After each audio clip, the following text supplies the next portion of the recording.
nakakatulong nagsama ka na tayo ng face-to-face. Yes, and I'm so excited again to reach at last. Makakapagkwento na tayo ng face-to-face ulit. Inisip ko rin yung galing akong Japan. Tapos pagbalik ko dito, nandito naman ako sa Cavite. Kung ikaw galing Japan ako, last year galing akong Cebu. So sa mga Cebuano Japan, ayong buntag sa inyong kanal. Yun ang inututunan ko ata. Or ganang salamat gano'n. So magandang umaga po sa inyong lahat. Magandang umaga! Walang energy? Ano ba yan? Nervous po ba sila? Isa pa naman sa unang tip namin ngayong umaga. Oo. Kasi kapag magsisimula kayo ng isang kwento, bigyan nyo naman ng isang energy para talagang bigay todo kapag kayo magkukwento. Yes. Paano kaya itong bigay todo, Kuya Rich? Check natin ulit ang ating mga audience. Magandang umaga! Magandang umaga! Ayan! Naririnig ko na yung mga ngiti sa kanilang mga boses. Iba talaga kapag nakakapit. Tama po ba? Nakakapit na po ba tayo? Kape? Iba po yung mga itsura natin kapag nakakapit, di po ba? Iba talaga. Kinakabahan ba pag nakakape o nagigising pa tayo? Kasi Ito naman ang yan eh. Kasi yung storybook writing competition. Okay. Oo. Medyo kakaba-kaba na. Diba? Kahit ako may kakabahan ako eh. Sige, pero dahil dyan, simulan natin siguro sa isang kwento na alam kong, ito, talagang literal kanina lang namin ito napili. Yes! Kasi talagang out of the shelf, which is, yun na ito yung objective natin bilang mga guro, tama ba? Na ang bawat bata, kapag pupunta sa silid-aklatan, kukuha na rin ng libro, usay niyang babasahin ang aklat at sa kanya ikukwento sa kanya mga kapwa mag-aaral.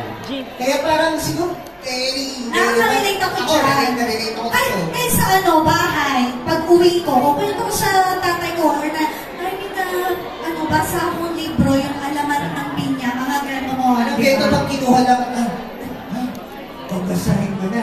Pero, Pwede mo ba hawakan? Pero Kuya Rich, dapat magkaroon muna tayo ng mga kasunduan sa ating mga audience. Kapag nakikinig tayo ng kwento, ano ba ang ginagamit natin? Oo nga, importante yun, lalo na kapag nagkukwento.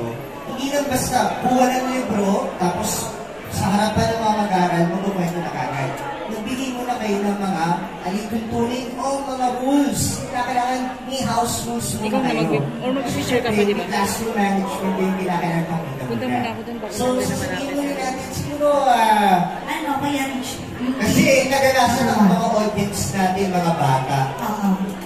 Mga mukhang bata. Ang mukha naman po bata. Mga pusong bata. Pusong bata. Tumakas. Sige, taas ang kamay ng mga bata. Ayaw, konti lang.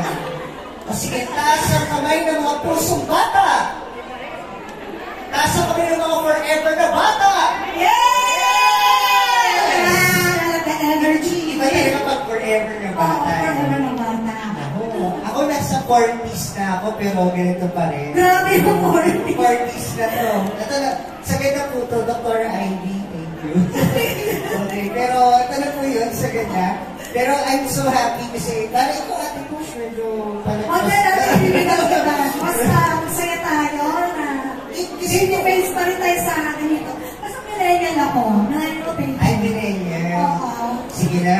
Kasi tungkol sa mga lumang bagay ito po kwento Ay, natin. oo nga pala. Ako may mga paborito kong lumang bagay. Ano yung lumang bagay? Ako, nung bata ako, lagi kong pupunta sa aking kama. Tapos yung luma kong teddy bear. Yakap yung stuffed toy-matic na yun. Ayun yung lagi mong niyayakap. Oo, Na parang pag kinuha sa'yo, iiyak ka. Ay, grabe yun. Ikaw. Ako, siyempre, Barbie. Barbie Sa talaga? naman. Di ba, uso naman talaga nung mga kabataan ko talaga. Siguro yung collector ka, no? Tayo mga Barbie dolls. Ayan, sige. Pwede natin simulan siguro na kapag bilang namin ng tatlo, sa pagsimula ng aming kwento, sabay-sabay tayo, tatahimik. Isa, dalawa, tatlo. At lahat titingin sa amin at sa aklat na aming babasahin. At syempre dapat medyo yung boses natin tamang relax lang at casual lang natin tingnan ang ating mga mag-aaral At pwede magtanong, pwede umupo, pwede makisalo at isama sila sa ating kwentuhan. Yes, at tingnan muna natin yung ating mga kamag-aral with a smile. Smile! Positive energy tayo. Ayan. Smile. Tumingin sa kanan at smile. Smile. Sa kaliwa, Importante yung smile pa. smile. At sa gitna, natin. Sa taas. Sa taas! Smile! Ayan. Alala ko tuloy yung mga smile techniques na tinuturo ko madalas sa workshop eh. Mga ganito, mga bowel smiles. Yan eh. Bigyan mo ako ng bowel, Ate Posh. Okay. Letter A. A. Maraming tulog pa yun eh. A dito. 1, 2, 3. Yun ang mga bagong letter A, di ba? Long A kasi kabanod. Kaya kailangan mula sa baba, kailangan huhugutin mo lang. Ayan. Oh, makakuha kayo ng tip, guys. Sa pagbawan. O. O. Wow! Baka kumakanta din dyan. Kasi parang ating pag-usip kasi. Oo nga pala, related pala yung ating kwento ngayon. Sige, so, ngayon, sa ating kwento ngayon, simulan natin sa, mukhang kung may luma tungkol sa music, di gamitin natin isang instrumento. Ang pamagat ng aming kwento ay ang lumang ukulele. Ito ay kwento at guhit ni. Nasa tao lang, nagsulat at nag-drawing. Ay, wala siya ngayon dito, pero nagasibo siya si Leia Christine Elgar. Wow! Congratulations Wow. para, alam mo kung ako, nung nagsisimula akong mag-aral, parang nag-drawing na ako, tapos siguro pwede ko palagyan ng mga text talaga, tapos babasahin ng iba, nakaka-proud na yun. Kaya, nako, excited na ako malaman ng story natin ngayon, Kuya Rich. Pero bago yan, tanungin natin ang ating mga kabataan. Handa na ba kayo? Sabi nga ni Colina Sanchez. Handa na ba kayo? Opo! Yan ang susunod na pa, at ngayon, pinakalang readiness check, pinakalang tanungin muna kung handa na, kapag hindi pa ready, pinakalang, check mo muna kung baka may gusto pa sa activity muna. Okay. Simulan na natin. Hanggang simulan natin sa isang malakas na tulog na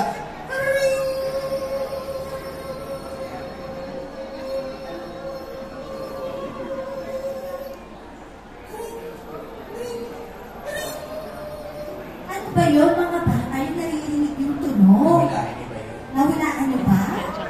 Sige nga, nahulaan niyo. Siguro kapag ginawa mo yung action na Oo. parang With- ito ah. Facial and ano. Eddie, Sound. mali ba? Mali ba? Iba pa. Iba. Kasi nagpapahula tayo sa mga bata. Kaya mahulaan ng mga bata to. Kanina kasi, 9 o'clock na.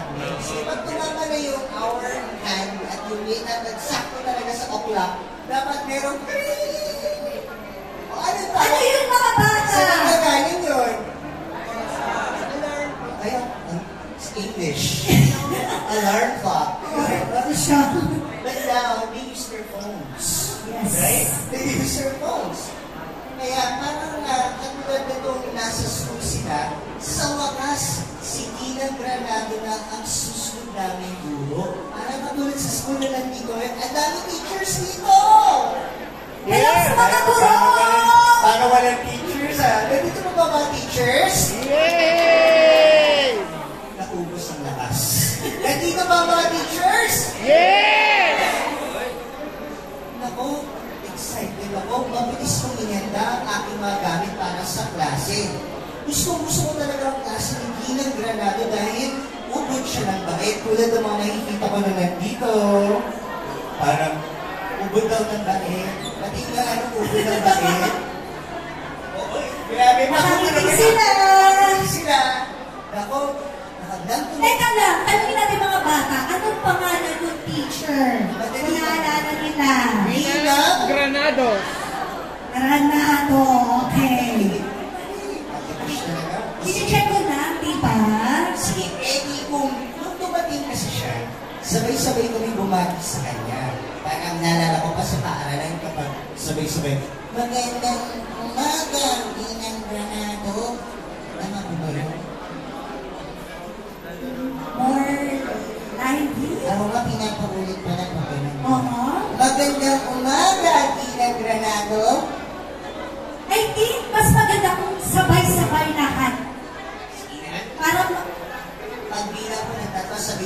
tayo ah. Sige natin magandang umaga, Ginang Granado. Sige ah. Isa, dalawa, tatlo. Magandang Umaga, Ginang Granado. Magandang umaga sa inyong lahat. Agad namin kinanta ang awiting tinuro niya at kinakanta namin ito araw-araw pagkatapos namin siyang batiin. Ang namin tinuturo sa amin ni Ginang Granado ay ang awiting ito. Papakanta pala ako dito. Parang ulan ito. Pakinggan mo yun po. Kumanta ka muna. Ginang siya muna si Ginang Granado. Sige po. Ay parang tsokolate, kung ay sarap na ulan. Ako'y lalabas at ako'y nananga.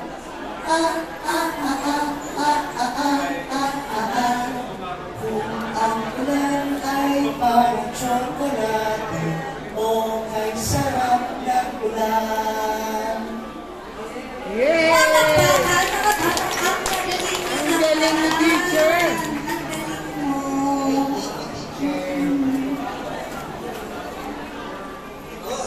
Ano kaya ang laman ng bag ni Ma'am? Tanong ko to sa aking kaklaseng si Tipay.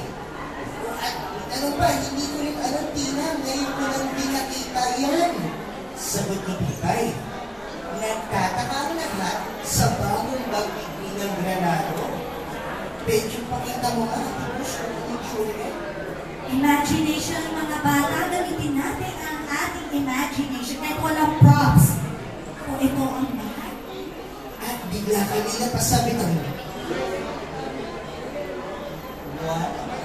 Pwede bilang tayo isa, dalawa, tatlo. Sige, ilabas natin na napabilang kami ng isa, dalawa, tatlo. Wow! Ano yan? Alam ko to ah. Isang maliit na gitara at may kakaiba itong kwerdas. May 4 na kwerdas. Ilan ang kwerdas na to? Apat. At tanong, alam niyo ba yung kwerdas? O, sa English, ito ay strings. Diba? Marunong po ba kayong mag-gitara? Ginang Granado?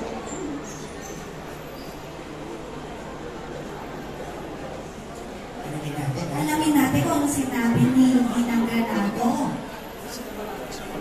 Oo, marunong ako mag-gitara. Ang tawag dito ay isang ukulele. Ano nga ang tawag sa maliit na gitara, mga bata? Ukulele. Gusto niyo ba makita ang larawan? Ito mo ba? Kita natin magandang larawan. Nasaan dito? Turo nga. O, gamit natin ang ating ituturon. Sabay-sabay. Isa, dalawa, tatlo. Tapos turo natin ng mabuti. Dapat sabay-sabay. Tapos turo yan. Ayun.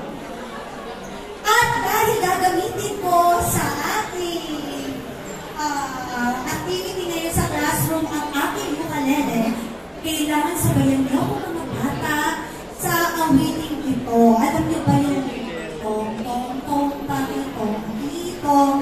Pwede ba sabay-sabay tayo habang pinapatugtog ko ang aking ukulele? Ay, wala. Parang hindi ko naririnig yung manibaga ko. Oh, sige na nga. Tanungin mo nga kami ulit. Okay, mga bata, kaya niyo ba akong sabayan sa awiting tong tong tong takitong kitong alimango? Alam naman natin yun, mga bata, di ba? Opo. Okay, sige. Magbibilang ako hanggang 3 at sabay-sabay natin ito patuha. Kakantahin habang pinapatugtog ko ang aking ukulele. 1, 2, 3. Tong, tong, tong, tong, pakitong, kitong, alimango, sa dagat.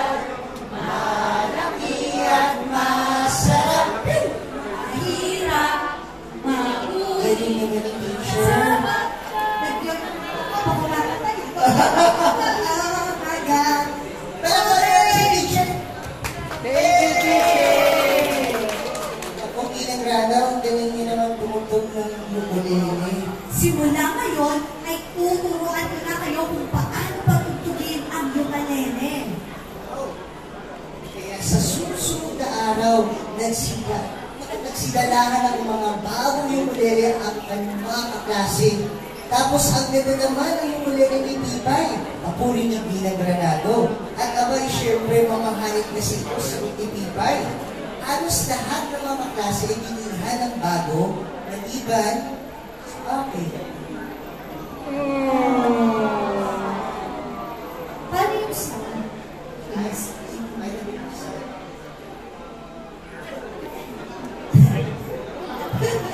Tama po ba?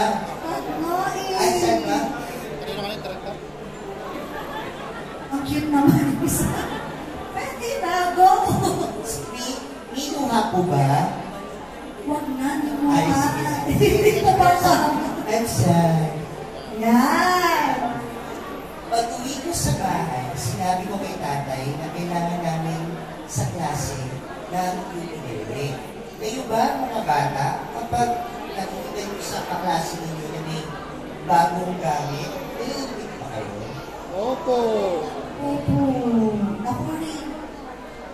Ay, Nainggit ako. naiinggit ka? Lalo na sa baon. Kung masarap yung baon ng kaklase ko. Ako, tinan na natin. Tingnan natin kung ano yung tanong ng bata sa tatay. Tay?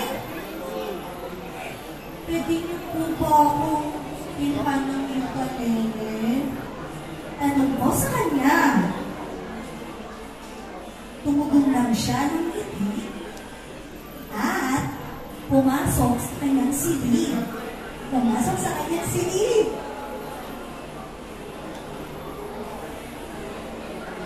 Lumabas siya sa kanyang silid habang tinutugtog ang lumang ukulele na punong-puno ng alikabok, sintonado, at sira-sira pa.